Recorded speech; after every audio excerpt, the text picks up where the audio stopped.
Hi అందరికి praise the lord. 11 గంటలకి లైవ్లోకి వస్తానని నిన్న చెప్పిన రీతిగా మరి లైవ్లోకి రావటం జరిగింది. మరి ఈ లైవ్ యొక్క ముఖ్య ఉద్దేశం ఏంటంటే, ఇప్పుడు మన సేవకులు చేపడుతున్నటువంటి శాంతియుత ర్యాలీలు, మన ప్రవీణ్ పగడాల గారి మరణం ప్రతి క్రైస్తవుని కలిచివేసింది.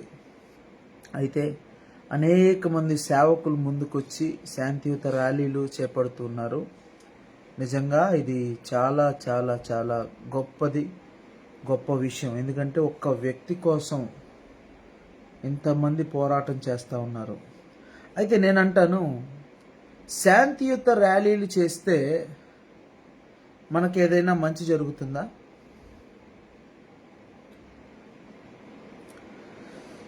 శాంతియుత ర్యాలీల వల్ల మనకేం జరుగుతుంది? ఎందుకంటే చాలామంది వాళ్ళ యొక్క దాన్ని ఏమంటారంటే గొప్పతనాన్ని ముందు పెట్టుకోవాలని కొంతమంది చూస్తున్నారు. అలాంటి వాళ్ళని వాళ్ళ యొక్క ఉద్దేశపూర్వం ఏంటో తెలియదు, కానీ కొంతమంది చాలా ఇబ్బందులు పడుతూ ఉన్నారు సేవకులు. నేను మొదటిగా చెప్పాలి అనుకున్నది ఏంటంటే, ఈ ర్యాలీలు అలా చేసి అలా మానేయడం, ఆ ర్యాలీలు చేసిన వెంటనే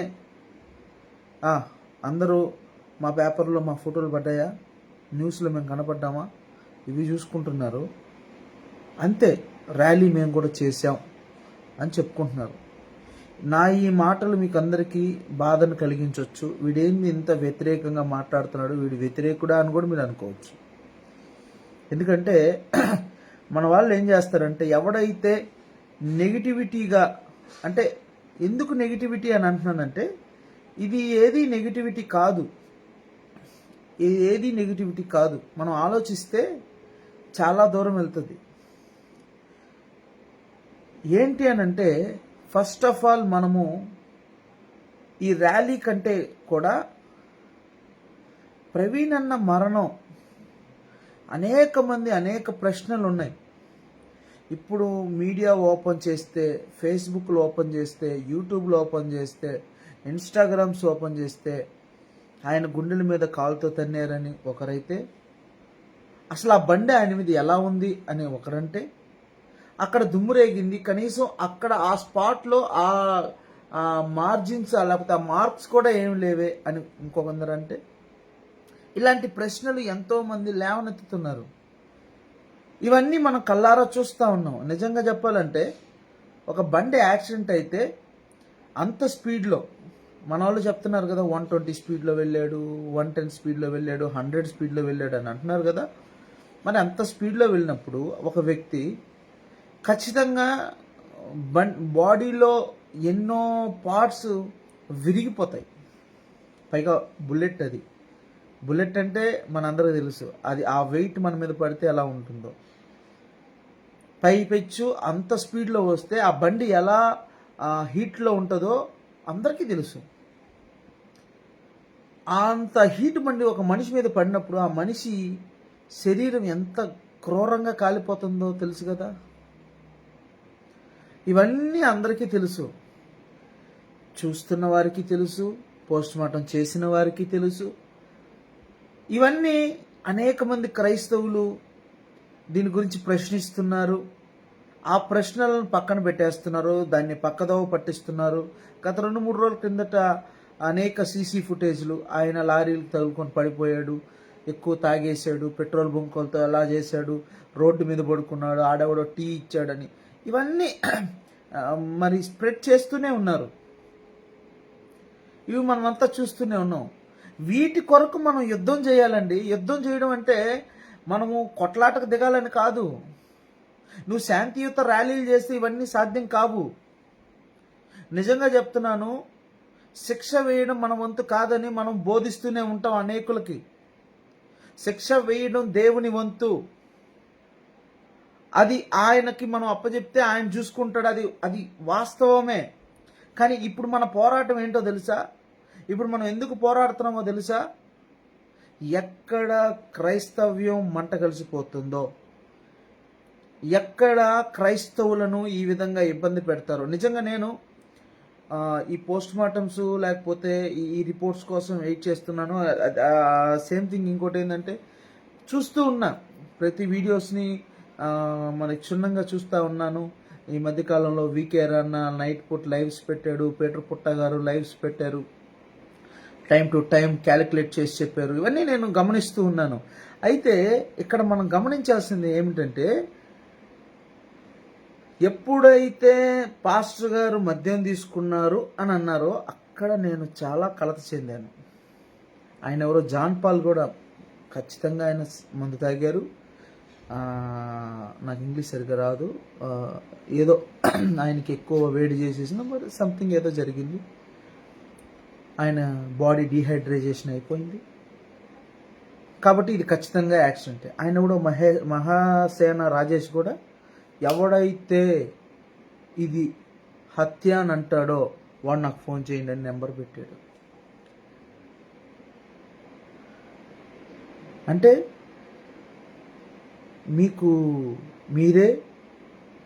మీకు నలుగురు వీడియోస్ చూస్తున్నారని, మీరు పాపులర్ అని, మీరు ఏది చెప్తే అది వింటారని అనుకుంటున్నారా?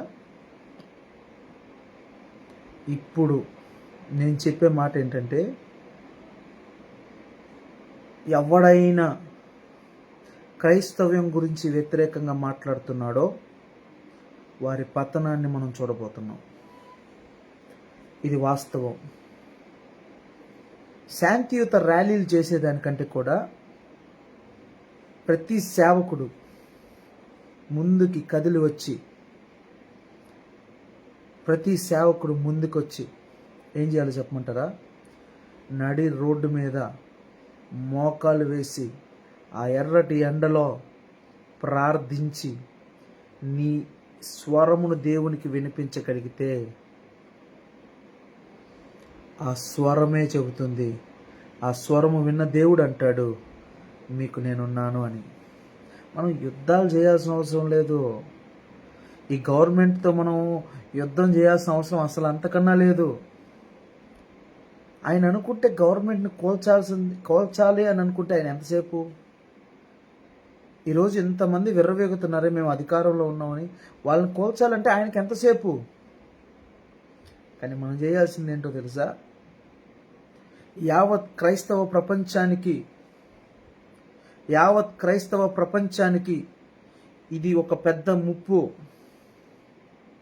ఒక నిజాన్ని ప్రకటించే సేవకుణ్ణి తాగుబోతుగా చిత్రీకరించారు. ఇది పెద్ద తప్పు, ఇది పెద్ద అవమానం. ఈ అవమానం మనకు జరగకుండా ఉండాలని ప్రయత్నించాలి. మీకు విషయం తెలుసా? ఇప్పుడు ఎవడైనా సరే దీనికోసం రాజీ పడి కొంత డబ్బులు అవతల పార్టీ దగ్గర తీసుకున్నారనుకో, కొద్ది రోజుల తర్వాత వాళ్ళే వీడియోస్ వేస్తారు, మీ క్రైస్తవ్యాన్ని, మీ నిజాన్ని అమ్ముకున్నారు అని. ఒకవేళ అలాంటి పరిస్థితి జరిగిందని శంకలు గుద్దుకుంటున్నారేమో. పెద్ద సేవకులారా, మిమ్మల్ని దేవుడు విడిచిపెట్టాడు. మరికొంతమంది ఆయనకి ఆదరణ కూటం చేస్తాము, మీకు తోచినంత వేయండి అని అడుగుతా ఉన్నారు. అసలు నువ్వెవడవి ఆదరణ కూటం చేయడానికి? నువ్వు ఆదరించాలంటే ఆ కుటుంబం దగ్గరికి వెళ్ళి ఆదరించు, ప్రార్థన చెయ్యి. మెమోరియల్ మీటింగ్ పెట్టడానికి నువ్వెవరు? డబ్బులు దండడానికి నువ్వెవరు? ప్రవీణ్ అన్నగా చెప్పాడా? ఆ కుటుంబం చెప్పిందా?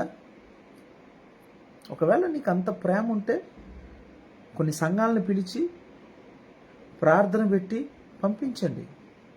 ఇంకొక ఆయన ఆ పోస్టర్ ఒకటి రిలీజ్ చేశాడు, ప్రేమ విందు కలదు. ప్రేమ విందు ఏంటండి? ఒక మనిషి మరణించాడు. ఆ మనిషి మరణించడంతో పాటు క్రైస్తవ్యమే ఈరోజు అణగారిపోయింది. ఈరోజు ఎవడు మాట్లాడినా ఏమంటున్నారో తెలుసా? అంటే పాస్టర్లు రోడ్ల మీదకి వచ్చి గొడవలు చేస్తారా? పాస్టర్ అంటే మీరేం బోధిస్తున్నారా అని మనల్నే అంటున్నారు. అంటే ఇదంతా కూడా అపవాది గారి ప్లాన్. ఈ ఉచ్చులో మనం పడుతున్నాం. నిజంగా నేను చెప్తున్నానండి, మీరు పోరాటం చేయగలిగితే, పోరాటం చేస్తే ఖచ్చితంగా నిలబడండి. ఈ ఒక్కరోజు నలుగురు నాయకులను తీసుకెళ్ళిపోయి ఈ 100 మంది, 1000 మంది, 2000 మంది ర్యాలీగా వెళ్తే మనకి మంచి జరగదు. మీరు అనుకుంటున్నారేమో, ఆ ఒక్కరోజుకి అంకితం అయిపోద్ది. నెల్లూరులో వాళ్ళు కూడా చేశారు, గుంటూరులో వాళ్ళు కూడా చేశారు, కాకినాడ వాళ్ళు కూడా చేశారు, ఇలా అన్ని రాష్ట్రాల నుంచి చేశారు. అది జస్ట్ ఒక హిస్టరీలో రికార్డుగా మిగిలిపోతుంది అంతే. కానీ హిస్టరీని గెలిచేదానికి ఆ రికార్డు మనకు రాదు. మనం గెలవాలంటే ఏం చేయాలి? సుముఖముగా ప్రార్థన చేయాలి. అందరూ కలిసి ఐక్యతతో ప్రార్థన చేయాలి. ఈ శాంతియుత ర్యాలీ కంటే కూడా ప్రతి దగ్గర, ప్రతి సెంటర్లో ప్రార్థన చేయాలి, బలమైన ప్రార్థన చేయాలి, బలమైన సువార్త ప్రకటించాలి. ప్రవీణ్ అన్న చేశాడే, హీజ్ మై కింగ్, ఆయన మన రాజు, ఆయన మన రాజు, ఆ రాజు మనకున్నాడు అని ఆయన చెప్పాడు కదా. ఆ రాజు బిడ్డలు ఎలా ఉండాలి, ఆ రాజవంశీయులు అయినటువంటి మనం ఎలా ఉండాలి గమనించండి. అలాంటి ప్రయత్నం మనం చేయాలి. ఈ శాంతియుత ర్యాలీలు చేస్తే ఒకరోజు ఒక మంచి పాస్టర్ ఈ ప్రవీణ్ పాస్టర్ కోసము శాంతియుత ర్యాలీ చేశాడని మీరు వీడియోలు పెట్టుకొని మీరు చూసుకొని మురిసిపోతారు. నిజంగా చెప్తున్నా. మొన్న ఈ మధ్య మన నెల్లూరులో జోహార్ అని ఏదో అన్నారు సంథింగ్. వాటికాడ కూడా కాంట్రవర్సీ వాళ్ళకే. జోహార్ అనకూడదు, అలా అనకూడదు, ఇలా అనకూడదు. ఎవడు బాధ వాడిది. మళ్ళీ దీంట్లో కూడా వీటిలో తప్పులు ఎతికేవాళ్ళు ఇంత తప్పులు మన కంటి ముందు కనపడుతున్నాయి. ప్రవీణ నన్ను చంపేశారు, క్రైస్తవ్యాన్ని చంపాలని చూస్తున్నారు, ఆ మతమే ఒక మార్గం అని మనం ప్రకటిస్తుంటే అది మార్గం కాదు, ఒక దుర్మార్గమైన మతం, డబ్బు కోసం అనేకుల్ని హింసించే మతం, ప్రేయర్ ఆయిల్స్ అమ్ముకునే మతం, కర్చీఫ్లు అమ్ముకునే మతం అని మనల్ని చిత్రీకరిస్తున్నారు. మనం ప్రవీణన కోసం పోరాడుతున్నాం కానీ వెనకాల జరిగే పెద్ద కుట్రని మనం మర్చిపోతున్నాం. చాలా పెద్ద కుట్ర జరుగుతూ ఉంది మన మీద, చాలా పెద్ద కుట్ర. ప్రతిదానికి మనల్ని రెచ్చగొట్టి మనల్ని రోడ్ల మీదకి తీసుకొస్తున్నారు. ఈరోజు రోడ్ల మీదకి మనం రాగలుగుతున్నాం, రోడ్ల మీద వచ్చి నిలబడుతున్నామంటే చాలామంది నవ్వుతున్నారు. ఇది అపవాదిగాడు క్రియేట్ చేసినటువంటి హిస్టరీ. ఈ హిస్టరీని మనం బ్రేక్ చేయాలంటే ఎంతటి వాడైనా గుర్తుపెట్టుకోండి, ఈ అపవాదిని మనం ఎదిరించాలంటే ఎంతటి వాడినైనా ప్రార్థనతో జయించాలి. మన ప్రార్థన గవర్నమెంట్కి వినపడాలి. యావత్ భారతదేశం అంతా కూడా ప్రార్థిస్తే ఒక్కరోజు మీ పనులన్నీ ముగించుకొని, ఒకరోజు మీరు గవర్నమెంట్ ఎంప్లాయ్ అయితే గవర్నమెంట్ ఎంప్లాయ్, ఆ రోజు మీకు ఎంత జీతం ఇస్తారన్నా వదిలేయాలి. ఇంకేదన్నా చిన్న ప్రైవేట్ పనులు చేస్తుంటే ఇంకేదన్నా స్కూల్స్, ఇవన్నీ ఒక్క రోజు లేదా 2 రోజులు లేదా 3 రోజులు న్యాయం జరిగేంత వరకు ఈ క్రైస్తవులు కనుక నిలబడి ప్రార్థన చేస్తే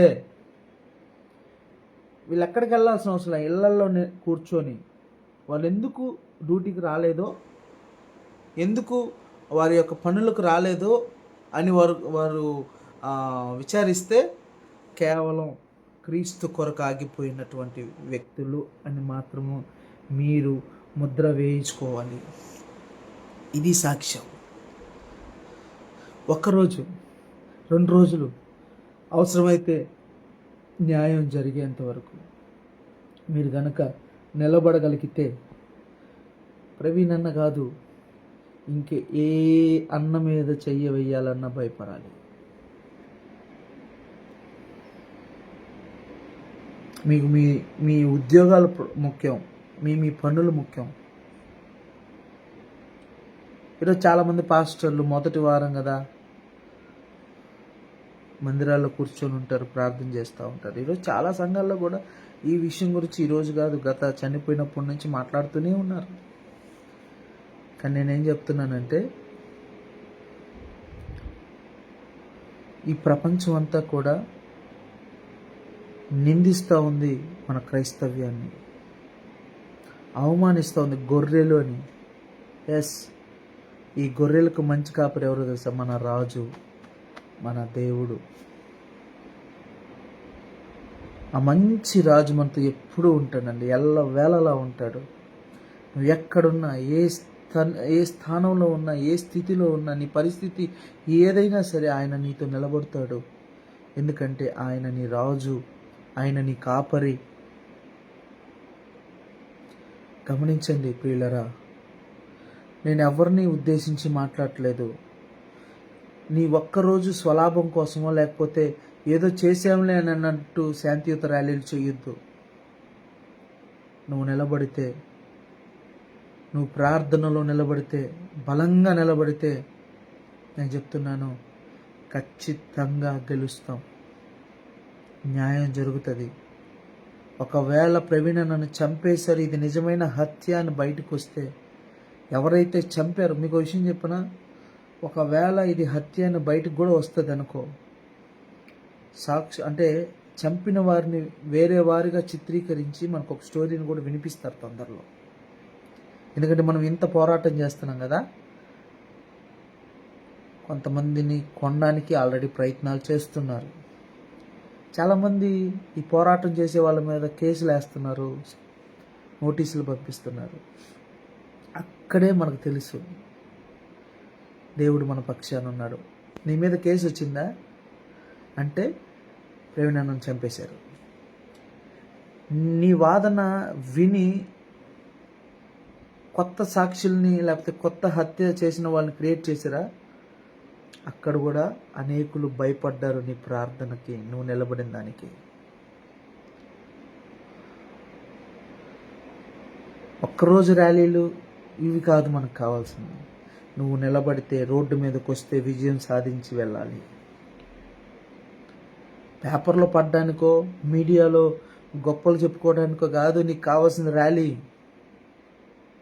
నిజముగా ఒక క్రైస్తవుని, ఒక దేవుని సేవకుని, ఒక దేవుని పరిచారకుని చంపేశారు కదా, యావత్ ప్రపంచానికి తెలుసు. నిన్నటి దినాన నేను ఒరిస్సా నుంచి ప్రయాణమై వస్తూ ఉంటే అక్కడ కూడా దీని గురించే ప్రస్తావనలు జరుగుతూ ఉన్నాయి. ఒరిస్సా ప్రాంతంకి వెళ్ళినప్పుడు అక్కడ కూడా మీ సేవకుని చంపేశారంట కదా అని ఒక హిందువులు అడుగుతున్నారు. కొంతమంది సేవకులు కూడా మరి ఘోరంగా చంపేశారండి అని వేదన చెందుతున్నారు. నిజంగా నాకు చాలా సంతోషకరమైనటువంటి విషయం ఏంటంటే, ఒక ప్రవీణ్ అన్న మరణము ఇంతమందిని ఏకం చేసింది.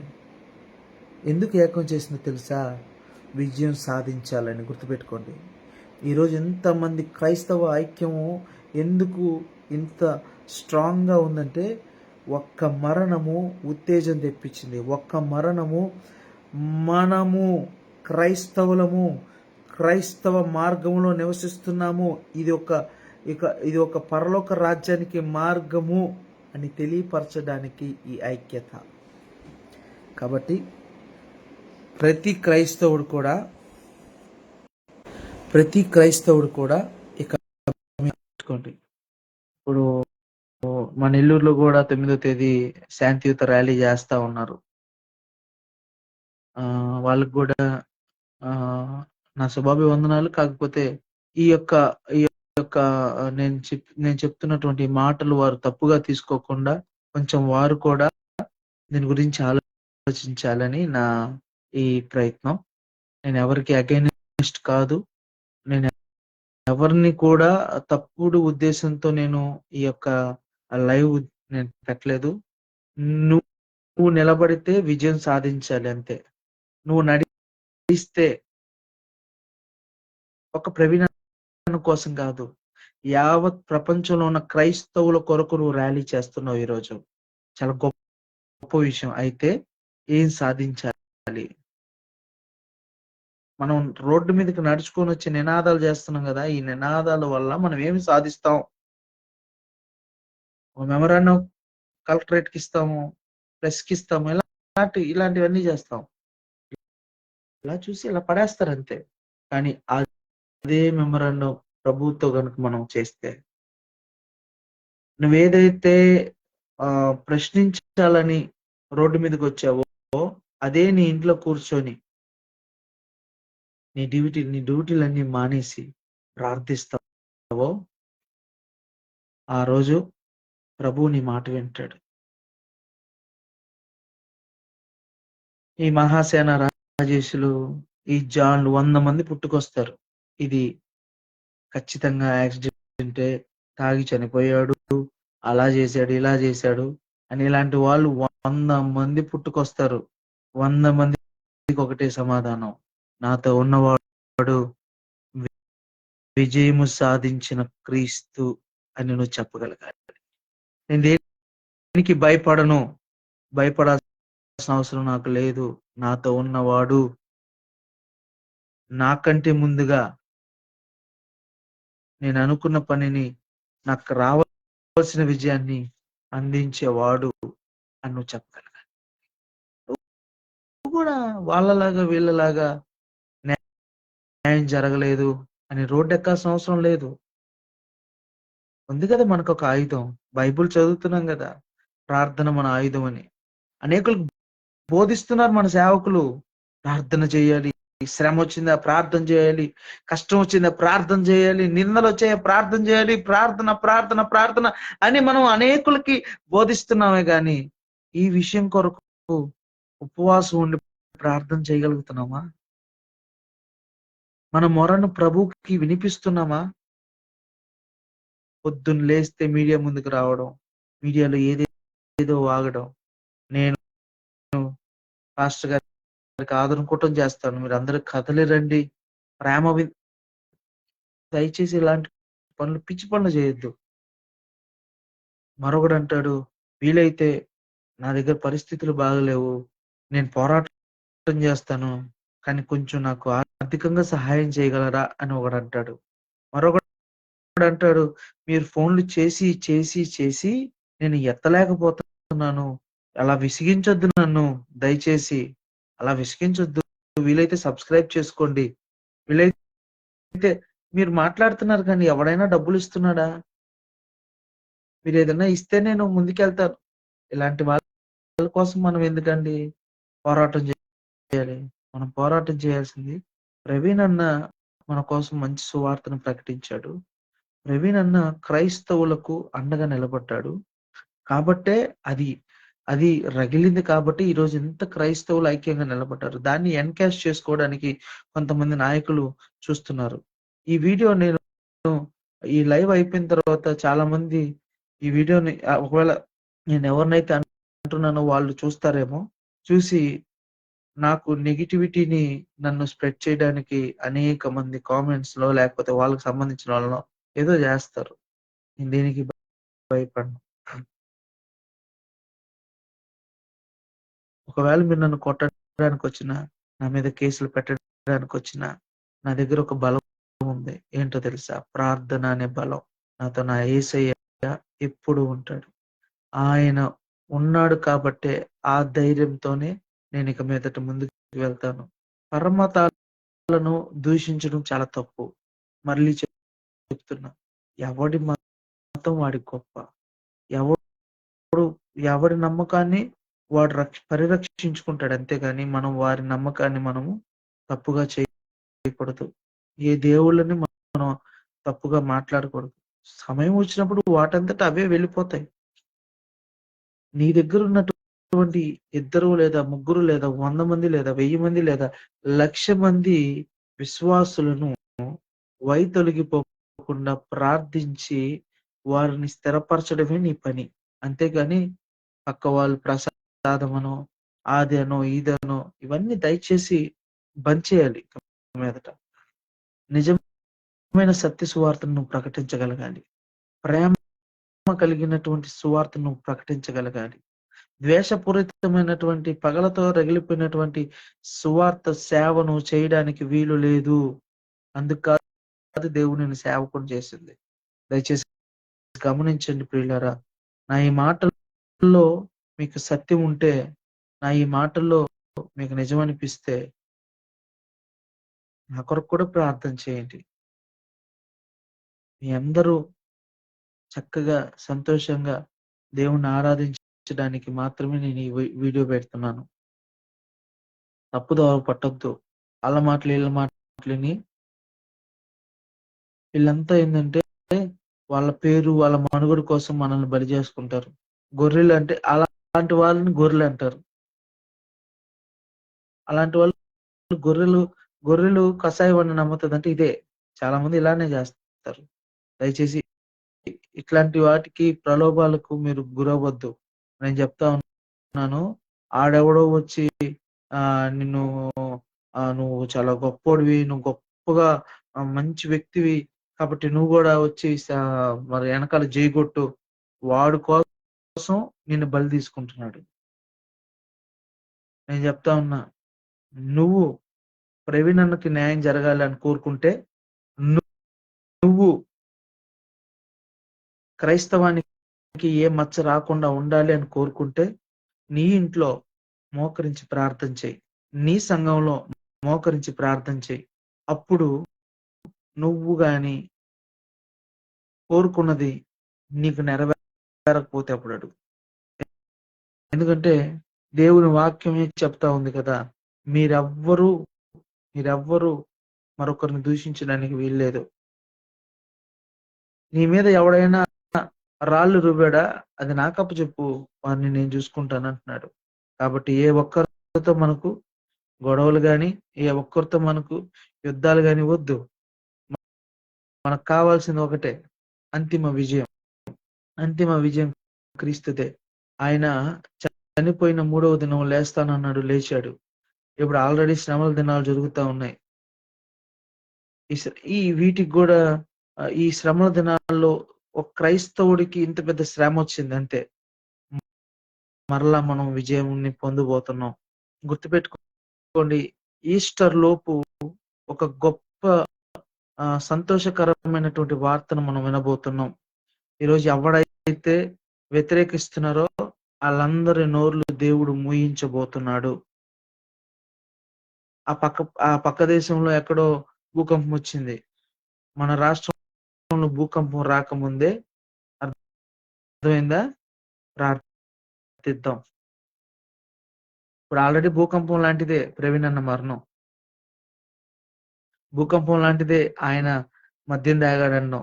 భూకంపం లాంటిదే క్రైస్తవులను నిందించడం. ఈ ఉగ్రత నుండి తప్పించుకోవాలంటే ప్రార్థన చేయాలి.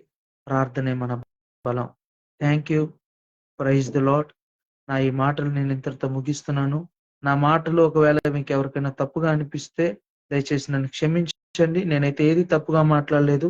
నేను ఒకటే స్ట్రైట్ ఫార్వర్డ్ గా చెప్తా ఉన్నాను. నువ్వు నిలబడు, ప్రార్థించు, విజయాన్ని పొందుకో, అంతే. నిలబడి రోడ్ల మీదకి రావాల్సిన అవసరం లేదు. ఎవడో కోసం మనం జేజేలు కొట్టాల్సిన అవసరం లేదు. ప్రవీణ్‌కు జరిగిన అన్యాయం ప్రతి ఇంట్లో క్రైస్తవుడికి జరిగిందని మనకు తెలుసు. అప్పుడు మనం మోకరించి ప్రార్థన చేయాలి. పాస్టర్ గారి సతీమణి గారు కూడా అదే చెప్పారు, ప్రార్థన చేయడం. ఇది లాక్డౌన్ వల్ల ఇంకా కొత్త ప్రాబ్లమ్స్ ని వాళ్ళు క్రియేట్ చేస్తున్నారు. కానీ మనం ఏ ప్రాబ్లం కి భయపడాల్సిన అవసరం లేదు. ఈ మధ్య చాలా మంది వీడియోస్ పెడతా ఉన్నారు. చూడండి, ఈ వీడియోలో టైమింగ్ ఇలా మార్చారు, అలా మార్చారు. వాడు అదేదో ఛానల్ని లేకపోతే యూట్యూబ్ సబ్స్క్రైబర్స్ ని పెంచుకోవడం కోసం ఏదేదో వికృత చేష్టాలు చేస్తున్నాడు. ఆ వీడియోలు వదిలినోడు కానీ, ఈ వీడియోని విశ్లేషించేవాళ్ళు కానీ. మనం ఈ విశ్లేషణలకో వీటికో ఇంపాక్ట్ అవ్వాల్సిన అవసరం లేదు. క్రైస్తవులందరికీ నువ్వు నిజమైన క్రైస్తవుడు అయితే ప్రార్థన చేయి. నిజంగా దేవుని వాక్యాన్ని నువ్వు క్షుణ్ణంగా మరి ఆలోచింపజేసే వాక్యాన్ని వింటున్నావు కదా, ఆ వాక్యం నీ హృదయంలో ఉంది కదా, ఆ హృదయాన్ని నువ్వు దేవునికి అప్పగించు. అలజడికి గురవద్దు. దేవుడే నీకు సమాధానకర్త. ఆయన మాత్రమే నీకు న్యాయం చేయగలిగిన వాడు. Thank you. Praise the lord.